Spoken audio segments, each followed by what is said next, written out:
ただブラジルはもう若い年代もすでに A 代表の主力です。特にこのネイマール、立ち上がりました。ネイマールプレーに復帰してまだ復帰できません。まだピッチの外です。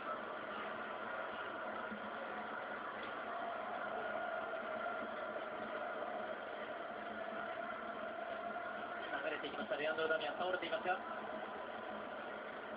キシコボールに変わります。このタイミングでネイマールが戻ってきました。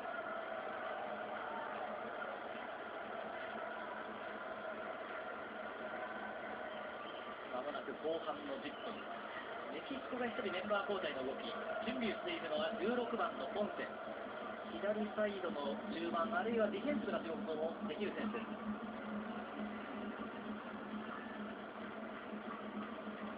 ポスターが粘ってプレーに切ったネイマール、ネイマールのドリブル、3人に囲んだ、しかしネイマール奪われない、ヒゲル、まだネイマール、ネイマールの技術、ようやくこの位置に奪いました。続いてセンターかかるブラジル。